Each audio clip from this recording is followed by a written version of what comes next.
Hey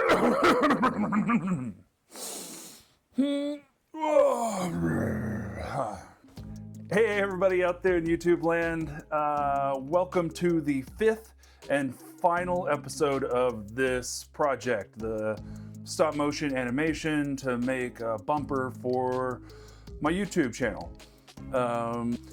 As I've said in the other videos, I've seen it all before, and so I know all the ups and downs and ins and outs, but I'm trying to do my best to give y'all, especially my little girls out there, hi Jojo, hi Cindy, to get the nitty gritty. So I put together this little story about what I'll call the man's journey into the unknown. The footage itself is atrocious, really, really bad. So I did my best to spruce it up a little bit, make it a little more fun, give it the red carpet treatment, and it is what it is. But the story is fun. And so in this video, you'll see my 2 attempts to try to make this animation. The first time I was doing a lot of editing on my phone, and I had a little, not so much great success, but I found some filters that made it a little fun, interesting, but ultimately I was unsatisfied. And so I ended up going back and trying to do it again. I took more frames between shots, and that worked with limited success. It made everything a lot harder, as you can expect. And then in the end, I made some screw ups too far down the line to stop. And anyway, I have all this footage, so I may end up doing something with it one day. So I finished all of that animation, and then in the editing process on the computer, I started messing with the animation again using the DaVinci software, and that I was able to get better quality. I was able to do some cool filters that made the quality a lot higher, and edit it in a way that made it a lot more fun. I'm not going to show you those edits. I'm going to wait to use those as bumpers in the future, but I'm going to give you the raw footage of the animation themselves. So you'll see the first part will be the first animation and the process to get to that point, and then you'll see that animation, and then the second half will be the process of making the second animation, and then at the end of that you'll see how screwed up it is. It looks really awesome, but it's screwed up. I learned so much about lighting and how amazing animators are. If you're an animator out there, wow. I'm learning fast. Learned a bunch of software. I'm getting a lot better at DaVinci and editing. Luke Holza again, leaned on him heavily. This was probably my last video that's leaning that heavily on his music, but I really appreciated it. So again, shout out to you. And I hope everybody out there is having a wonderful day, a wonderful week. If the man's getting you down, just keep fighting. It's all gonna be okay, I promise. Just keep doing the right thing and it'll all work out. Take care of yourselves. I love you girls. Enjoy the video.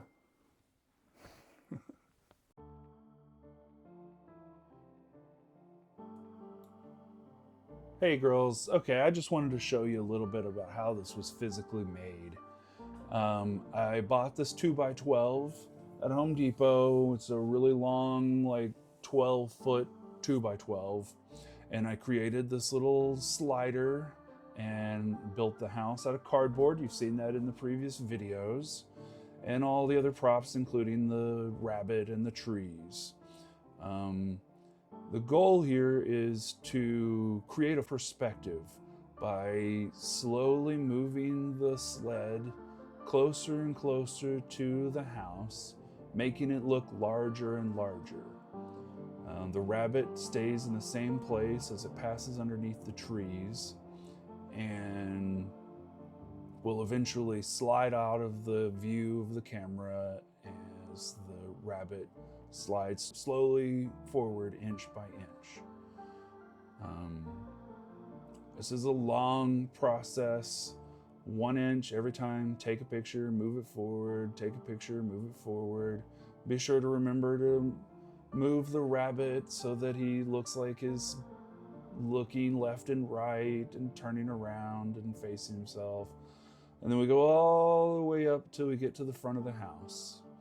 And then here he moves slowly towards the doorbell, rings the doorbell, and then the prop cars start moving into frame inch by inch until it covers the camera lens and you see my logo.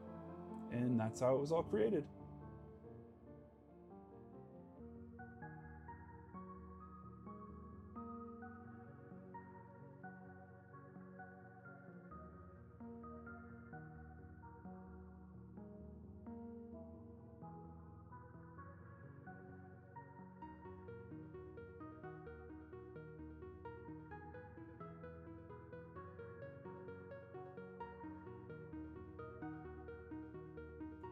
Ah, the comfort and security of innocence.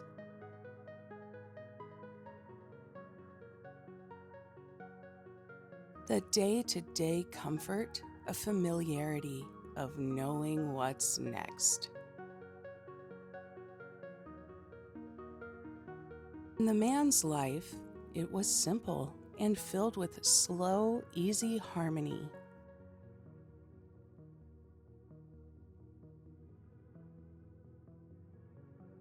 Work for the man was not challenging.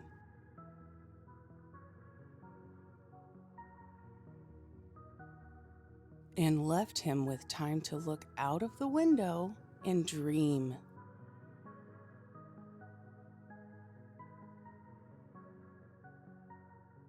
One day, while looking out of his window and dreaming, the man had an idea.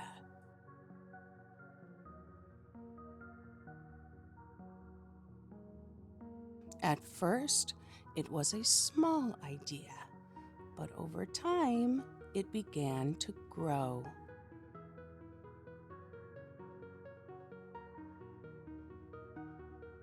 It grew so much that soon it was popping up in the man's head at the oddest times.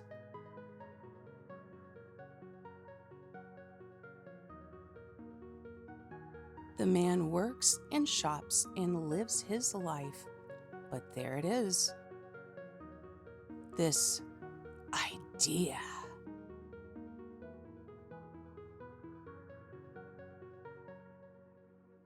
Well, the man did not know what to do.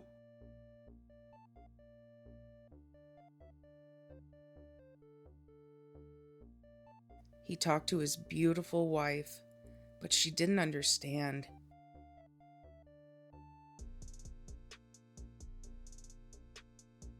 He talked about it with his sister, but she was too distracted by her own ideas.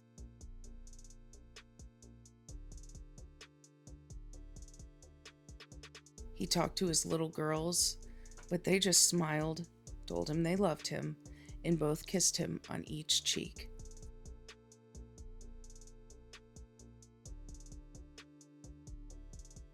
Every day, the idea would show its head, and every day it became harder for the man to resist.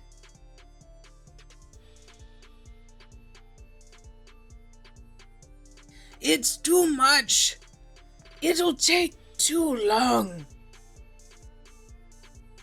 It's too big. Too expensive. Ugh, it's too hard.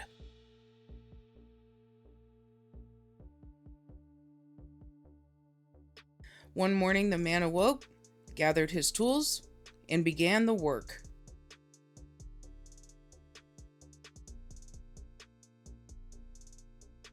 And also his first steps off the path.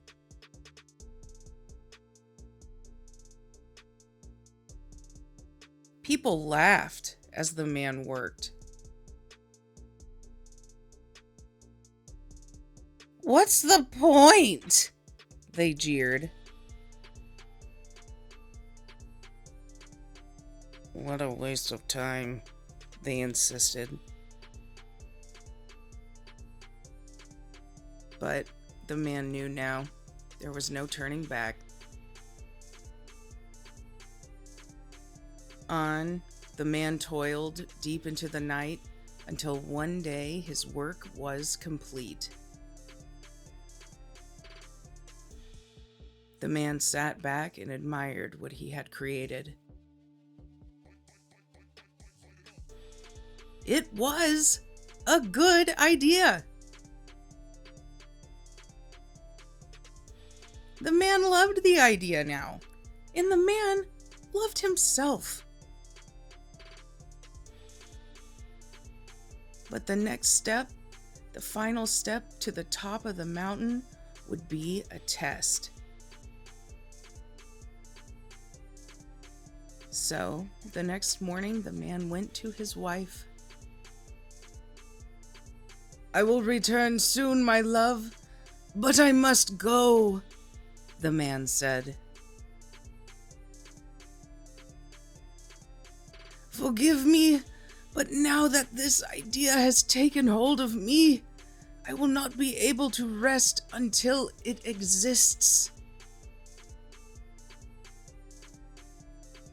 I know not what to do but to follow my heart and see it through." He kissed his little girls on their cheeks, kissed his wife passionately on the lips, and then set off into the unknown. His friends smiled. "Good luck!" They laughed. "We'll leave the light on for you."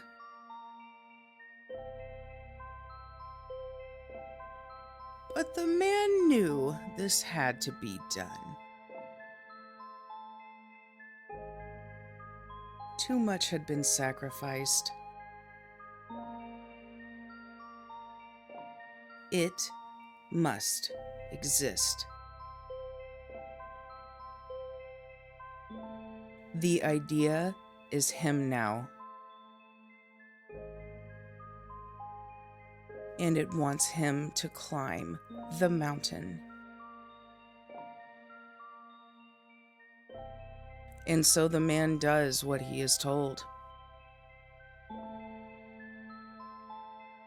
And step by step, the man begins the long journey.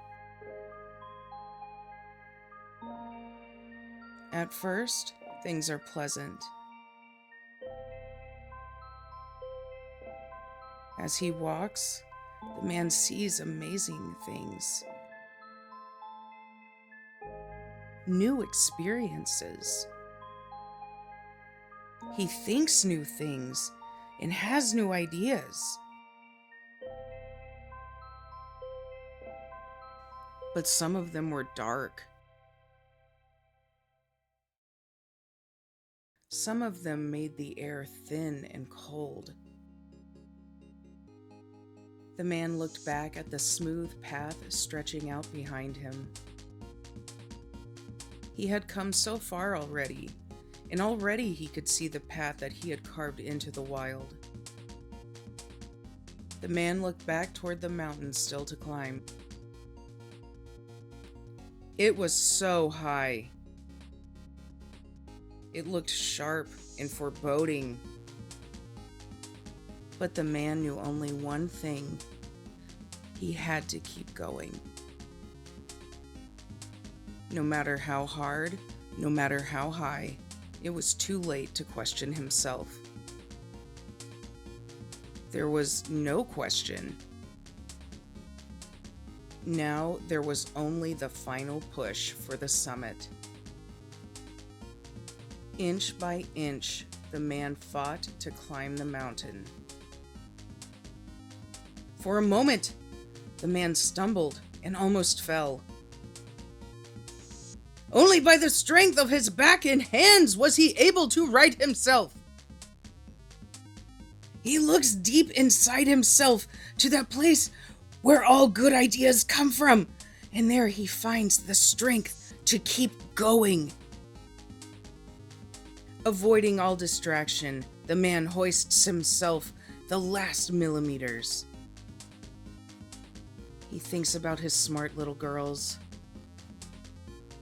He thinks about his sexy wife. And together, they reach the crest. The man stands there breathing hard, his mind swirling, setting gazes upon the object of his mighty quest. The man sits there at the crest of his accomplishments and thinks to himself, I thought it would be better. I thought the colors would be different. I thought the landscape would be more majestic. The view was not what he expected. The man stands there for a moment, thinking, seeing, breathing in his accomplishments. Then,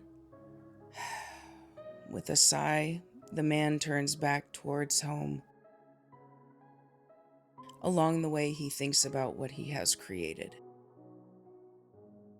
He thinks about all the amazing things he has seen. And the man is filled with pride.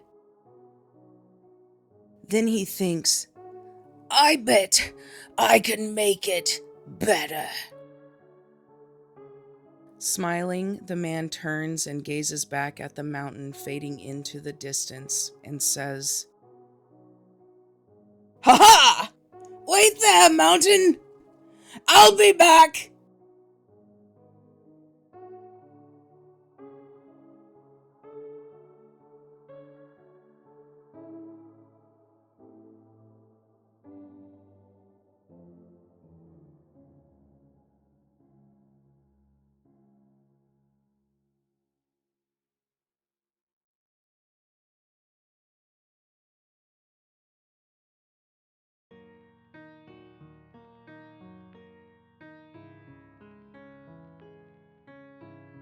Weary from his toils, the man returns home to find his wife and girls waiting for him.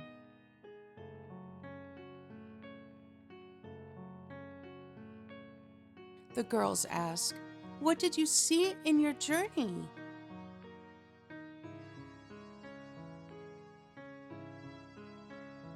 And the man told the girls of his idea and how magical the plants and animals were he had seen along the way.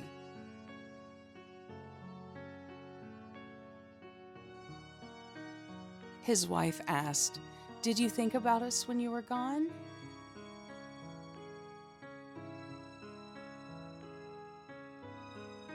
To her, he responded with a deep kiss and a long hug.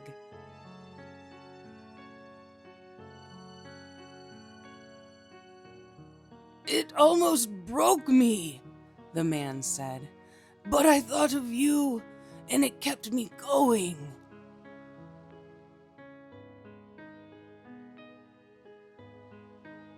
The man smiled and basked in the warmth of their glow, and for a time his mind was quiet.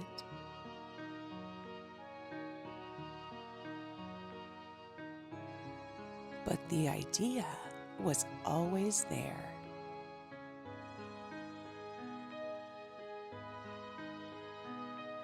What could I have done to make it better? The man asked himself.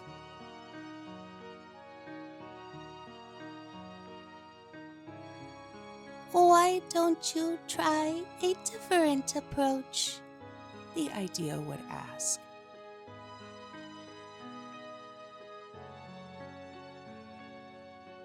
Maybe you rushed it, or maybe it wasn't bright enough or could have been executed better.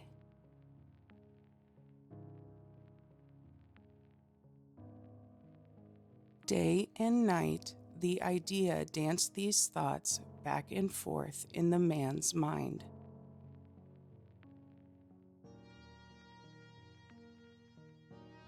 Until one day, he couldn't think about it anymore.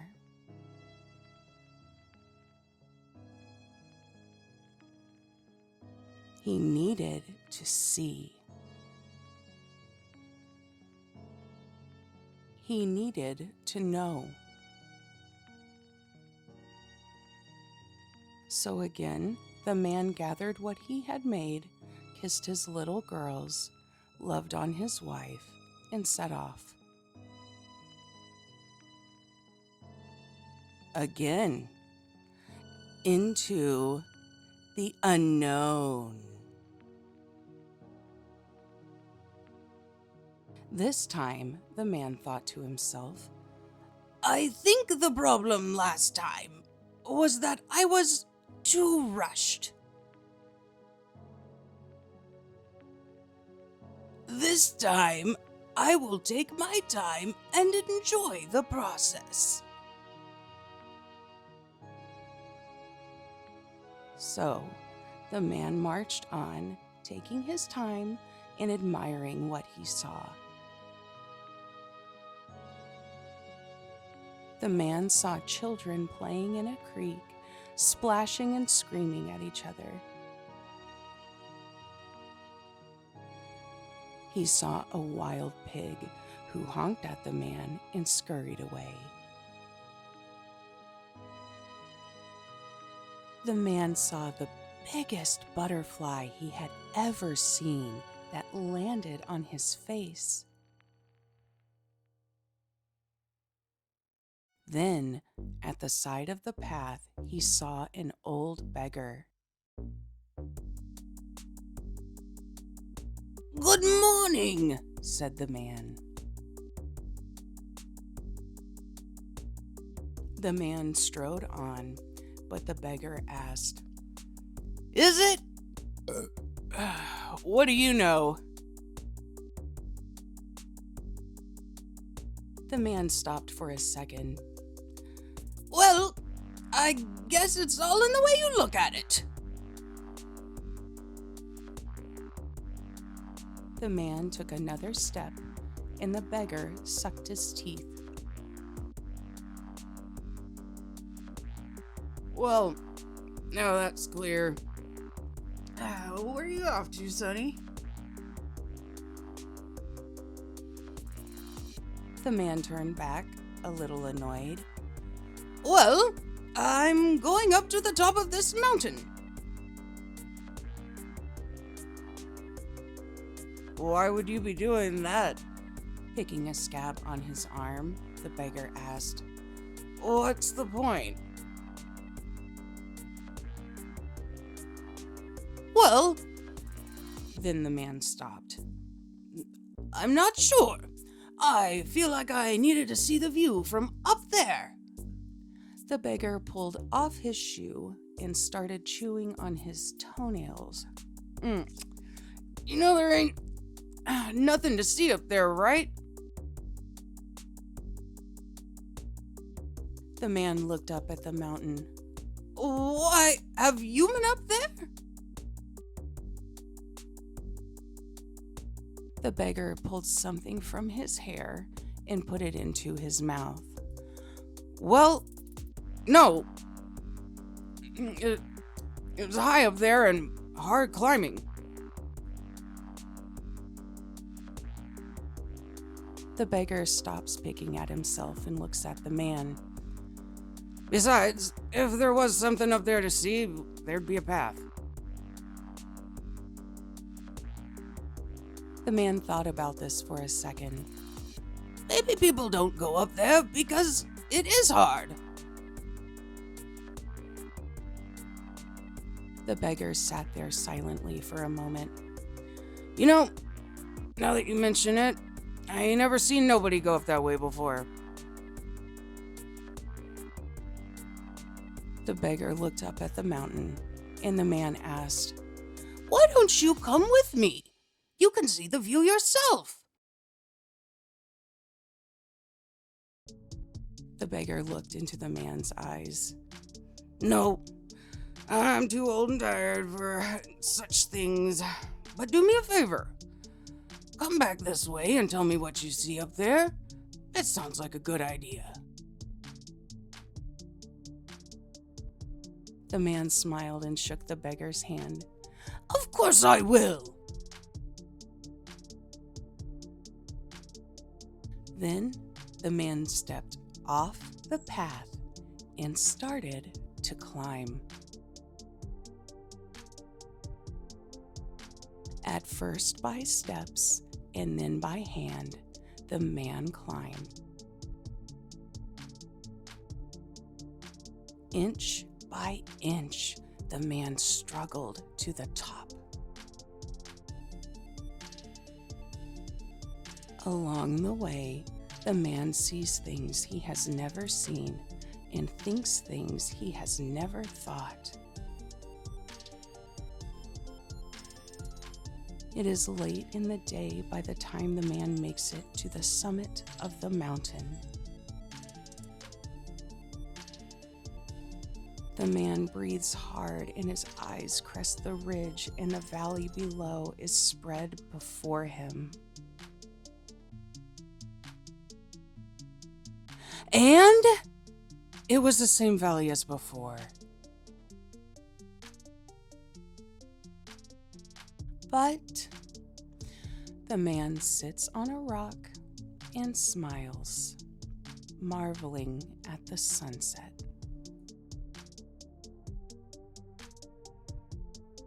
After a time, the man turns back and heads home.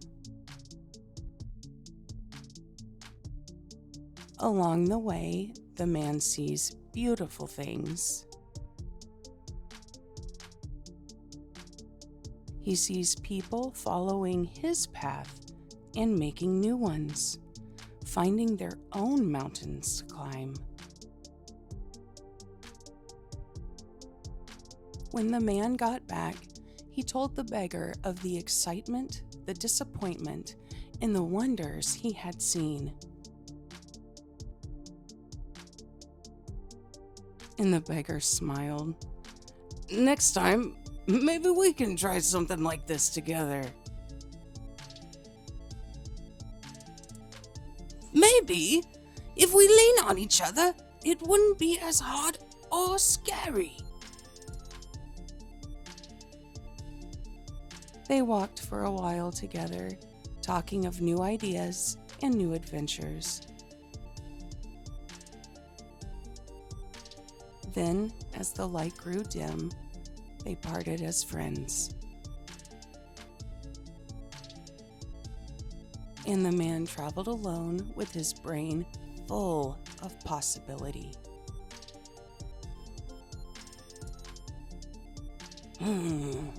Maybe I'll try a different mountain next time, he thought to himself as he walked into the sunset. The end.